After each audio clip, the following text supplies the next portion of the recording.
Mayong hapon, Negros. Ini ang Digicast Negros 10. Ang nagapanguna nga napulo ka mga balita sa Negros, ang amo ni gadulong sa inyo. Update ninyo kami sa amon nga Facebook page, YouTube, kag ang amon nga website www.digicastnegros.com. Kag sarama kayo malantaw sa Kika Channel 11 sa Kabangkalan City, Himamaylan City, kag Banuasang Ilog. Kag yari na ang top 10 nga mga balita sa Negros subong adlaw. Pagtunga sa Bacolod sa duha ka mga distrito, ginaduso sa SP sa Bacolod. 11 pagid ka mga pulis sa Bacolod, nagpositibo sa COVID-19.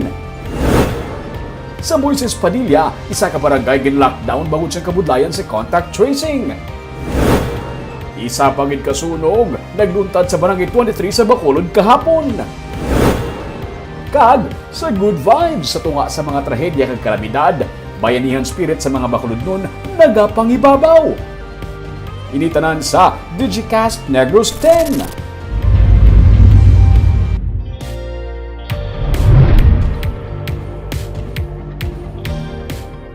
Sa number 10, most wanted nga persona sa Isulan, Sultan Kudarat ang arestado sa syudad sang Bacolod. Gindakop sang Lunes sa Barangay Bata sa Bacolod ang 26 anyos nga si Jesua Pico nga most wanted person sa Isulan, Sultan Kudarat. Ang Regional Intelligence Division 6 amo ang nagpanguna sa pagdakop kay Pico nga isa man ka high-value individual sang PIDEA Region 12 matapos mamutikan nga siya ang nagapanago sa Barangay Bata. Si Pico ang may kaso nga pagbaligya sang illegal nga droga kag sang nagligad nga tuig pa nga nagwa ang iya nga warrant of arrest. Samtang kahapon gindakop man ang lalaki nga most wanted person sang Police Station 4 sa Bacolod. Ang gindakop nga si Mark Magallanes ang may kaso nga 3 counts of rape. Siya ang detained sa karon sa Police Station 4. Sa number 9, miyembro sa isa ka drug group nga pilason matapos kinaligar magbato sa pulis ang gipasakaan na sang kaso samtang yara pa sa ospital. Apesar nga yara pa sa ospital, ginpasaka na sang kahapon sang kapulisan ang kaso nga violation sa Comprehensive Dangerous Drugs Act of 2002 batok sa kay Xavier Rosales nga ginaligar miyembro sang Divina Gracia Drug Group. Si Rosales ang pilason kag parayon nga ginabulong sa ospital matapos nga ginaligar magbato sa kapulisan sang siya kang iaupod nga ginsubject sa buy-bust operation sang Lunes. Ang upod ni Rosales nga si Hilda Rogelio ang napatay naman sa natabo nga shootout. Nakuha na ni Rosales kag sang iya napatay nga upod ang illegal nga droga nga nagabalor sang 2.5 milyones pesos. Si Rosales ang kilala bilang alias Boss kag siya amo man ang naligar nga si alias Bro nga ginatumod sadto sang suspect sa massacre sa Barangay Tangub.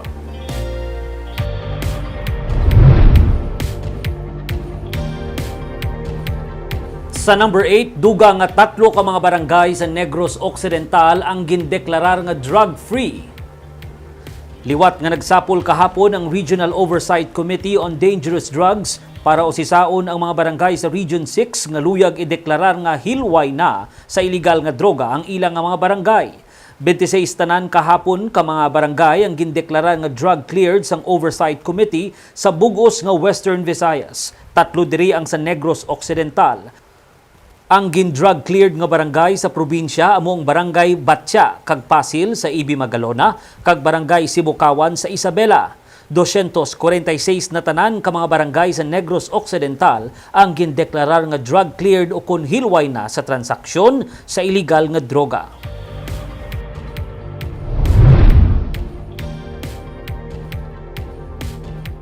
Sa number 7, sunog na nagluntad sa Don Salvador Benedicto ang isa lamang ka grass fire kag hindi forest fire. Giklaro sang OIC Fire Marshal sang Don Salvador Benedicto Fire Station nga si SFO2 Lady Maglasang nga ang natabo kay nga sunog sa kilid sang highway sa Barangay Kumaliskis sa Banwa ang isa lang ka grass fire kag hindi forest fire. Mga hilamon lang suno kay Maglasang ang nasunog kag wala sang puno sang kahoy. Kapin sa tunga sa hektarya sang kahilamunan nga yara sa Banglid ang nasunog suno sa BFP. Ang abo sa mga nagapanutod nga ginpalid sang hangin amo ang posible gintunaan sang kalayo bangod sa laya na ang dalom nga bahin sa mga hilamon suno sa kay Maglasang.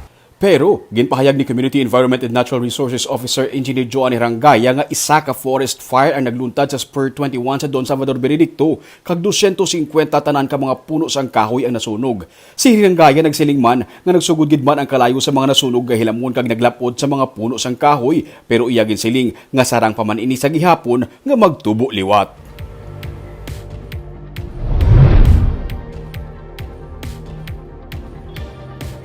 Sa number 6, isa na naman kasunog ang nagluntad sa Barangay 23 sa Bacolod kahapon.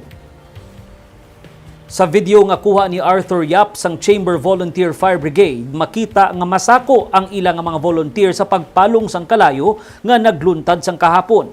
3 ka mga balay ang abo, kag 2 ang na-damage. Ginabulubanta nga nagdangat sa 270,000 pesos ang halit sang kalayo. Suno sa Bureau of Fire Protection, nagsugod sa puluyan sang mga valera ang kalayo. Wala pa natumod kung ano gid ang ginhalinan sang sunog.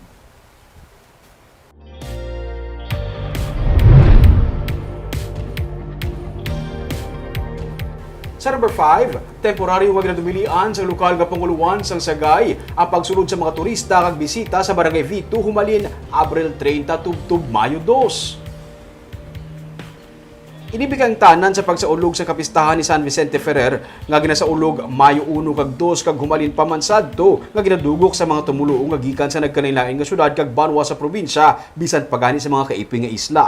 Ginpagawa ni Mayor Alfredo Marañon III ang executive order sa Lunes nga nagabando sang temporaryo nga pag-ban sa mga bisita kag turista sa 3 ka adlaw. Tinutuyo sang EO nga malikawan na posible paglaptas sang COVID-19 suno sa kay Marañon. Essential travel lamang ang pagpatugutan sa among nga barangay sa among mga petsa kag ang pagbisita sa mga himata ang ginakabig non-essential. Ang mga pumuluyo lamang sa barangay ang sarang makatambong sa natungdan nga religious activity kag dapat sundon ang minimum health protocol, lakip na ang pagpatuman sang 30% seating capacity lamang sa sulod sang simbahan. Tigaylo sunod sa alkalde, magatambong na lamang sa online mass.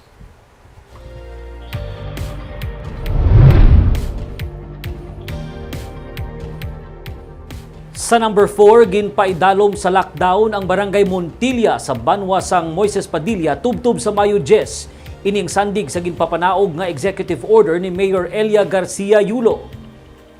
Sa pahayag sang banwa sa page ni, ginrecommend sang Municipal Interagency Task Force ang lockdown bangod sang kakulang sang kooperasyon sang mga primary contacts sang mga nagpositibo sa COVID-19 nga nagtambong sa isa ka haya.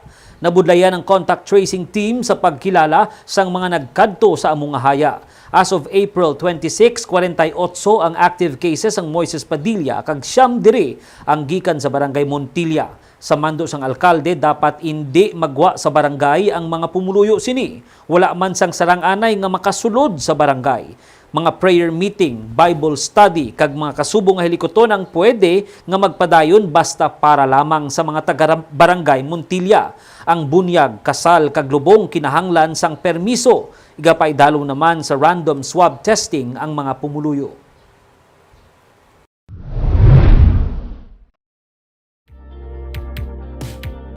Sa number 3, duga nga 11 ka mga pulis sa Bacolod City nang positibo sa COVID-19.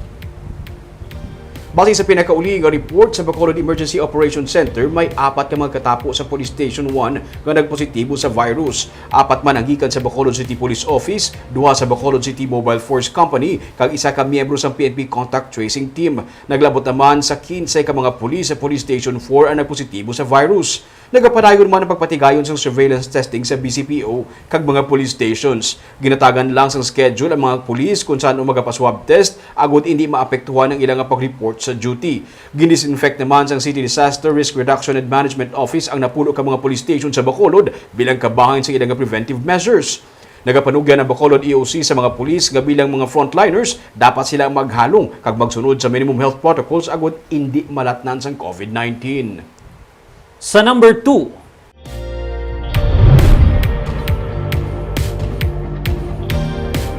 $260 na ang nakarecover sa COVID-19 sa probinsya sang Negros Occidental kahapon, Abril 27, ining sandig sa data sang Provincial Incident Management Team.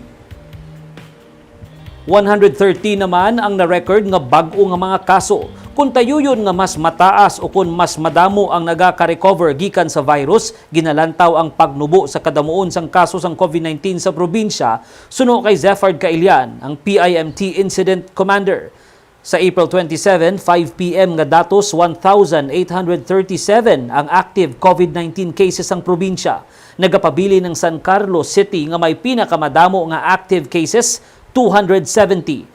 Nadagdag na sa 5 ka LGU ang may 3 ka 3-digit active cases. Suno kay Cailian, wala sang problema sa mga quarantine facilities bangod nga madamo man ang nagagwa matapos nga makarecover gikan sa virus. Pero padayon ng panawagan nga ipaiway anay ang mga dalagko nga pagtililipon para malikawan ang paglapta sang COVID-19. Ga-trending na magnubo. Yes. Pero naganubo naman kita nga itong case. Kay tungod nga Damo na ta-recovery. nagtaas ng recoveries naton. Tapos na contact tracing, nakuha na sila, na-test na. Kaag sa numero 1 sa mga balita adlaw.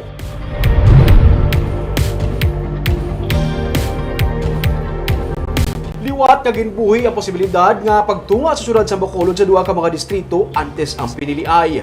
Bacolod City Councilor Al Victor Espino nag-file sang resolusyon sa Sanggunian Panglungsod sa Bacolod nga nagausisa kung bala kamusta na ang hagna nga gin-file sa Kongreso nga nagatuyo nga tungaon ang Bacolod sa duha ka mga distrito. Yaring report ni Marty Go. Gintalakay sa session sang Sangguniang Panlungsod sini nga hapon ang gin-file nga resolusyon ni Bacolod Councilor Al Victor Espino. Tinutuyo sang resolusyon nga hibaluon gikan sa opisina ni Bacolod Congressman Greg Gazataya kung ano na ang status sang hagna nga iya gin-file sadtong 2016 kag gin-refile sang 2019 para tungaon ang syudad sang Bacolod sa duha ka distrito. Ginpahayag ni Espino nga luyag nila hibaluon kung sarang paini nga mahingagaw pasar sang Kongreso antes ang eleksyon sa madason nga tuig. Iya man ginsiling nga wala inisang kahilabtanan sa hinuring-huring nga magpapili bilang alkalde sang Bacolod si anay Congressman Albi Benitez. No.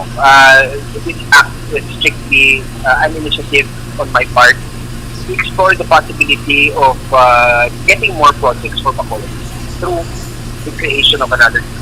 Kung matunga sa duha ka distrito ang Bacolod, mayara inisang isa ka mayor, duha ka congressman, kag duha man ka set sang mga konsehal. Base sa ginhimo nga pagtuon sang opisina ni Gazataya, qualified na nga matunga sa duha ka distrito ang Bacolod bangod sang populasyon sang syudad. Pero kinahanglan pa karon inisang panibag-o nga endorsement gikan sa SP bilang isa sa mga requirements para mapasar ang redistricting bill.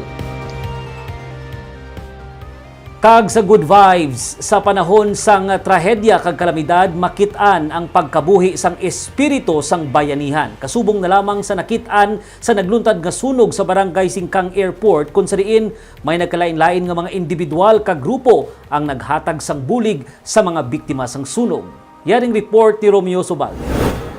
Ang tattoo artist nga si Regla Raga nagbaka lang sang santong Lunes sang hapon. Pagpauli niya, wala na siya sang balay. Tanan niya nga gamit sa pagpang-tattoo, naubos man sunog. Isa lang siya sa 65 ka mga pamilya nga nahalitan sang sunog sa barangay Singkang Airport.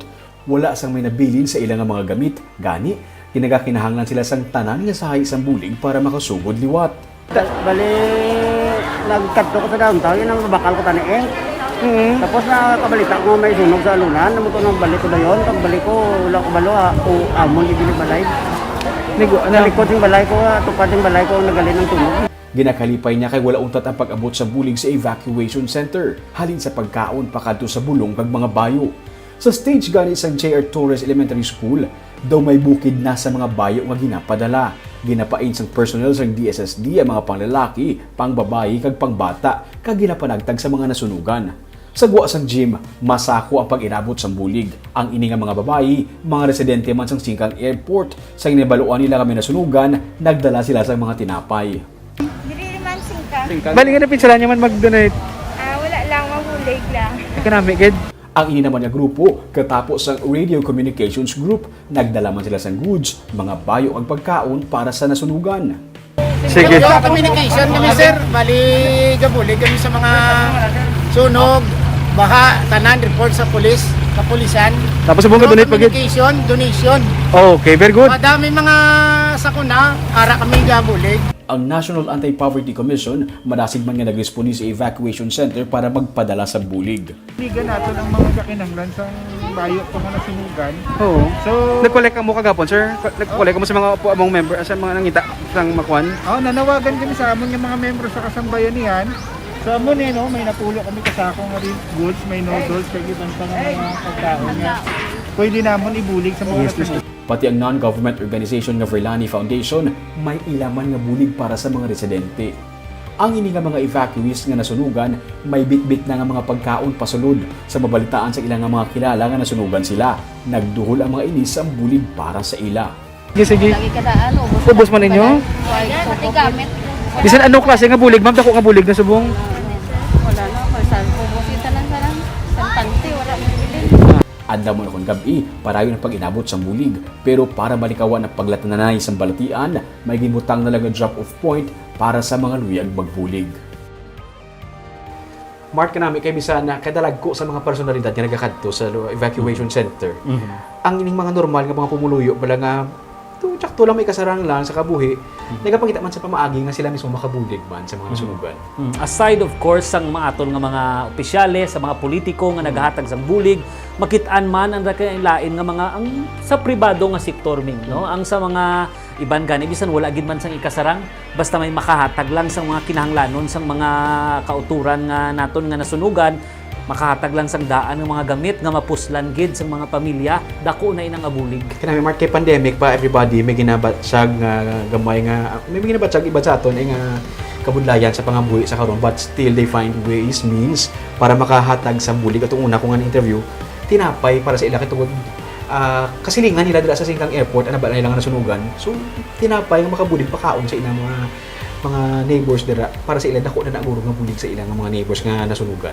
Kag bisan ano kabudlay sang sitwasyon, subong tanan kita nga nagakabudlayan tungod sang pandemic, kay tungod may natabo ni nga sunog nga mas kinahanglan sang bulig pagidya, kay wala labot sang pandemic nawad-an sila sang panimalay, naghugpong ang tanan kag nagbinuligay. Bayanihan spirit gito. Indeed, Bayanihan spirit is alive. Kagabay ito mga balita sa Negros subong nga adlaw. Kay man sa panahon subong importante nga may ihibalo ka sa nagakatabo sa imong nga palibot. Pero dapat balanse kag eksakto mga impormasyon. Padayon kami nga magapangalagad sa Negrense. Ako si Marty Go. Tubtob sa buwas, ako naman si Romeo Subaldo, mayong hapon.